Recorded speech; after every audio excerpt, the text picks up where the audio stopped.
wabarakatuh. Apa kabar anak-anakku semua? Semoga kalian dalam keadaan baik. Anak-anak, Ibu akan melanjutkan materi selanjutnya. Kalian bisa simak video berikut ini. Baik anak-anak, Ibu akan melanjutkan materi selanjutnya, pembelajaran bab 4. Pengelolaan sampah di Kota Balikpapan. Sebelum masuk dalam materi pembelajaran, Ibu akan menyebutkan kompetensi dasar pembelajaran pada bab 4 ini. 3.5 Menggali informasi penting jumlah produksi sampah dan kebijakan pengelolaan sampah di Kota Balikpapan. 4.5 Menyajikan informasi penting jumlah produksi sampah dan kebijakan pengelolaan sampah di Kota Balikpapan. Kemudian tujuan pembelajaran yang pertama adalah dengan membaca informasi dari media cetak atau elektronik, siswa mampu menyebutkan jumlah produksi sampah masyarakat Kota Balikpapan dengan benar. Yang kedua, dengan membaca informasi dari media cetak atau elektronik, siswa mampu menjelaskan jumlah produksi sampah masyarakat Kota Balikpapan dengan benar. Dengan menggunakan media audio visual, siswa mampu menyajikan dan melaporkan hasil menggali informasi jumlah produksi sampah masyarakat Kota Balikpapan dengan benar. Yang keempat, dengan menggunakan media audio visual, siswa mampu menyajikan dan melaporkan hasil menggali informasi tentang kebijakan pengelolaan sampah oleh pemerintah Kota Balikpapan dengan benar. Produksi sampah di Kota Balikpapan. Pertama, kita akan membahas pengertian sampah. Apa sih pengertian sampah itu sendiri? Sampah merupakan benda yang sering kita jumpain di sekitar kita, baik kita berada di kamar kita, rumah, halaman rumah, kantor, dan tempat lainnya. Berdasarkan Undang-Undang Republik Indonesia Nomor 18 Tahun 2008 tentang pengelolaan sampah, dijelaskan bahwa sampah merupakan sisa kegiatan sehari-hari manusia dan atau proses alam yang berbentuk padat. Yang kedua, jenis-jenis sampah. Sampah dapat dipilah menjadi beberapa jenis. Penggolongan sampah yang sering kita gunakan yaitu adalah sampah organik dan sampah anorganik. Kita akan membahas mulai dari sampah organik. Sampah organik itu terdiri dari bahan penyusun tumbuhan dan hewan, di mana sampah tersebut yang berasal dari alam yang dihasilkan dari kegiatan pertanian, perikanan, dan lainnya. Sampah organik merupakan sampah yang dapat diurai secara alami. Contoh-contoh dari sampah organik diantaranya adalah bahan-bahan sisa dapur seperti sayuran, kemudian ada kulit buah, dan juga sampah dari dedaunan. Selanjutnya, sampah anorganik. Sampah anorganik itu berasal dari sumber daya alam yang tak terbarui seperti mineral dan minyak bumi atau dari proses industri. Beberapa dari bahan ini tidak dapat di alam seperti plastik dan aluminium. Sampah anorganik ini secara keseluruhan adalah sampah yang tidak dapat diurai secara alami. Contoh sampah anorganik seperti botol kaca, botol plastik, kaleng, tas plastik.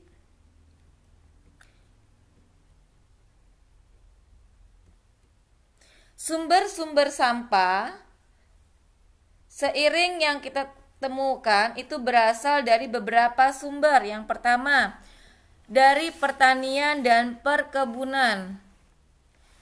Dari sampah dari rumah tangga atau pemukiman, kemudian sampah dari sisa bangunan, sampah dari perkantoran, sampah dari industri.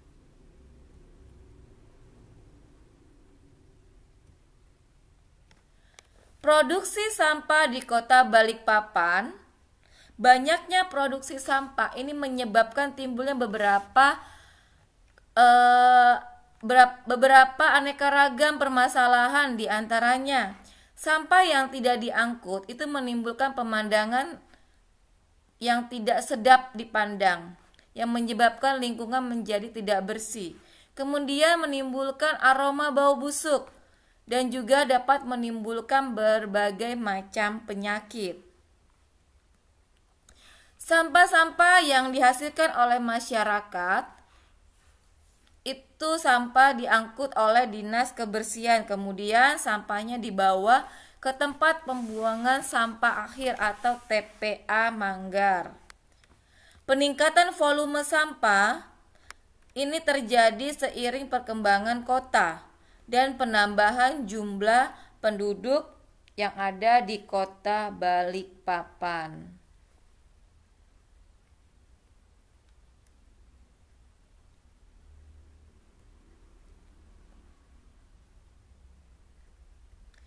Kebijakan pengelolaan sampah yang ada di Kota Balikpapan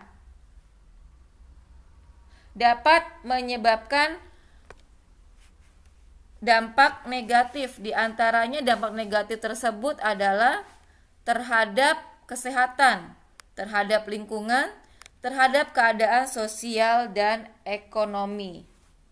Dampak negatif terhadap kesehatan ini menimbulkan berbagai macam penyakit seperti penyakit diare, kolera, tipes, penyakit jamur, kemudian penyakit yang dapat menyebar melalui rantai makanan. Salah satunya adalah penyakit yang dijangkitkan oleh cacing pita. Kemudian sampah yang mengandung racun dan dapat menyebabkan racun tersebut misalnya berasal dari aki dan baterai. Terhadap lingkungan, apabila membuang sampah di sembarang tempat,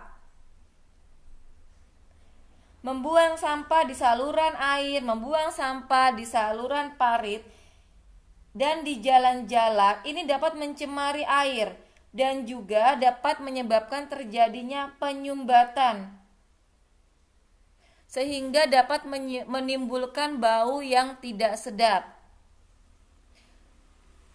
Sedangkan terhadap keadaan sosial dan ekonomi, diantaranya pengelolaan sampah yang kurang baik akan membentuk lingkungan yang kurang menyenangkan bagi masyarakat.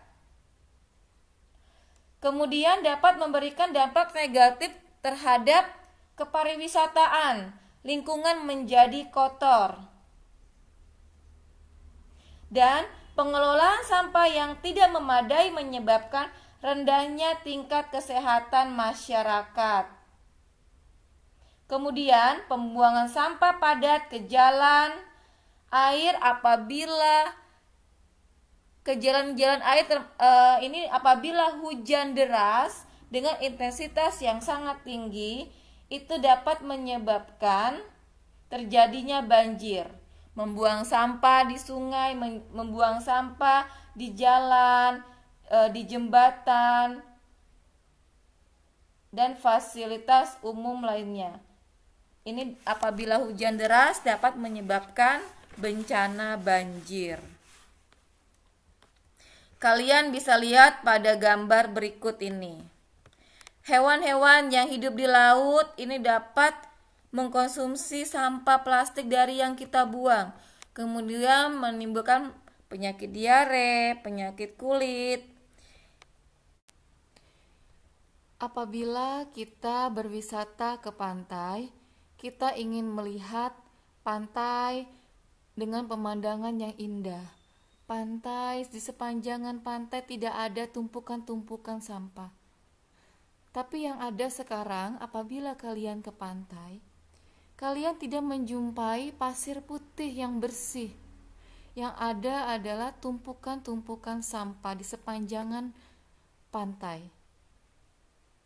Mari anak-anak, kita jaga lingkungan kita kurangi penggunaan sampah plastik yang sulit didaur ulang. Oke, selanjutnya tanggung jawab pengelolaan sampah. Ada beberapa pihak yang berperan, yang bertanggung jawab di dalam pengelolaan sampah. Yang pertama adalah industri atau perusahaan. Yang kedua adalah perdagangan, di mana pedagang memiliki tanggung jawab yang sangat besar dalam pengelolaan sampah, karena sampah yang dihasilkan adalah sampah plastik.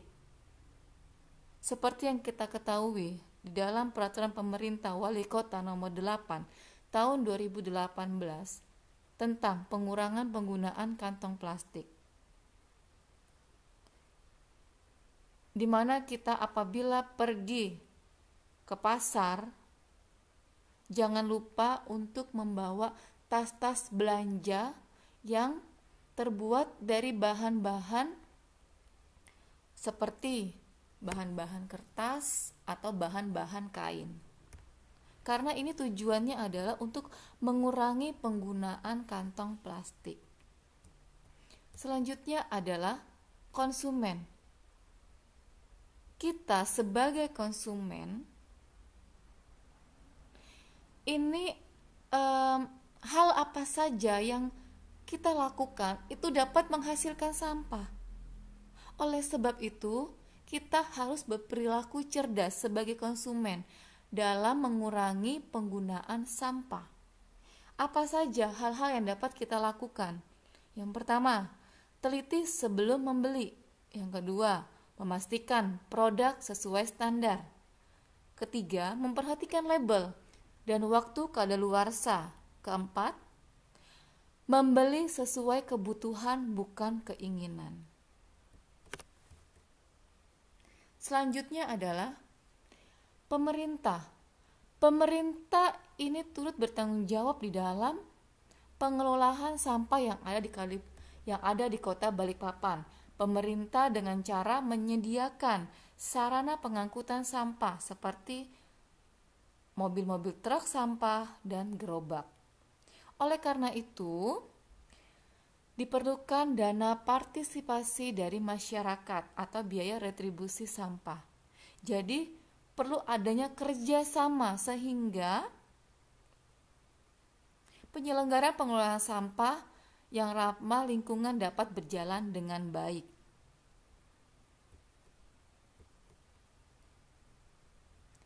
Selanjutnya adalah kebijakan pengelolaan sampah.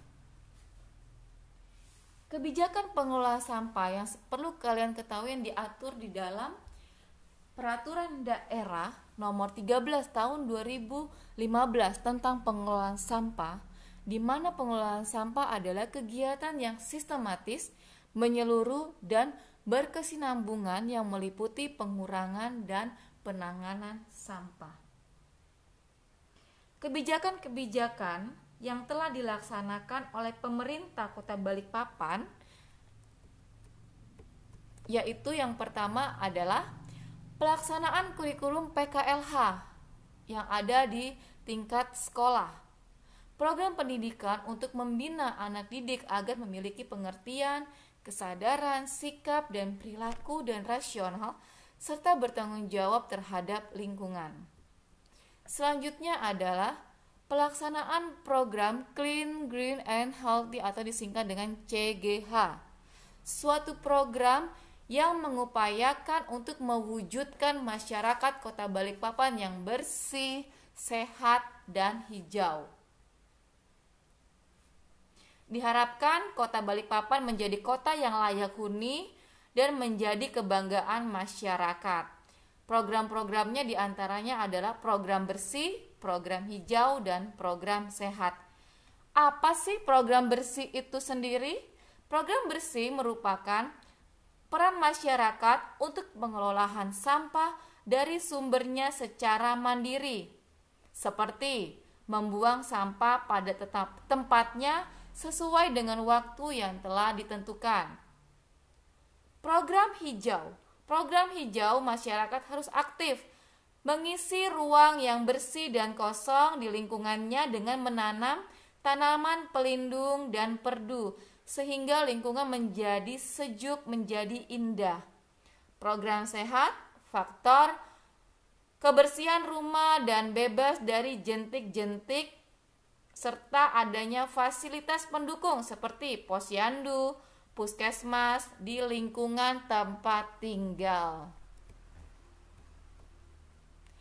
Membangun bank sampah merupakan tempat di mana memilah dan mengumpulkan sampah yang dapat didaur ulang sehingga memiliki nilai ekonomi. Jadi di lingkungan masyarakat tempat tinggal kalian itu sudah ada yang namanya bank sampah. Tujuannya adalah membantu menangani pengelolaan sampah untuk menyadarkan masyarakat terhadap lingkungan yang sehat, rapi dan bersih dan membuat sampah menjadi sesuatu yang berguna di masyarakat. Nah, ini bisa kalian lihat proses alur dari bank sampah itu sendiri. Pertama, pemilahan sampah oleh rumah tangga. Kemudian penyetoran sampah ke bank sampah oleh nasabah. Kemudian dilakukan penimbangan oleh bank sampah. Selanjutnya pencatatan oleh bank sampah. Dan terakhir adalah pengangkutan ke pengepul atau industri rumah tangga sekitar.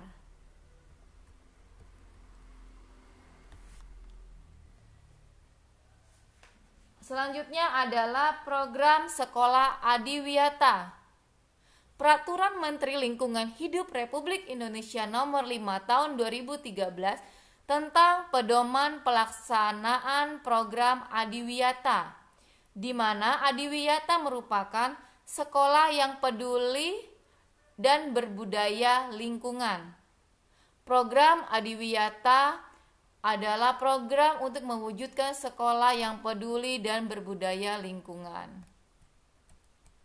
Di mana komponen Adiwiyata itu meliputi aspek-aspek. Yang pertama adalah aspek kebijakan sekolah yang berwawasan lingkungan.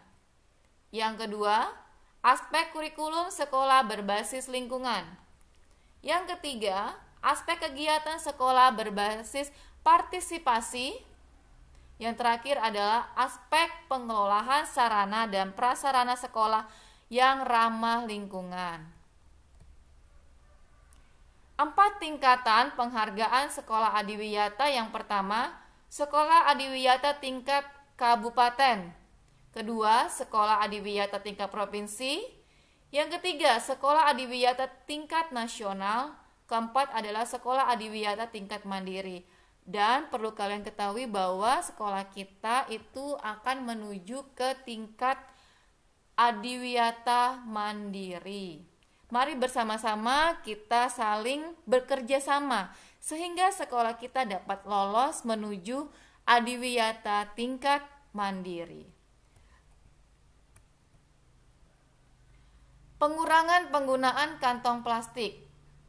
Sampah plastik, sampah yang sulit dihancurkan. Bertepatan dengan International Plastic Bag Free Day pada tanggal 3 Juli 2018, Wali Kota Balikpapan mengeluarkan Peraturan Wali Kota Nomor 8 Tahun 2018 tentang pengurangan kantong plastik. Baik anak-anak, cukup sekian materi dari Ibu. Selanjutnya kalian bisa mengerjakan tugas yang ada di Google Classroom. Sekian, wassalamualaikum warahmatullahi wabarakatuh.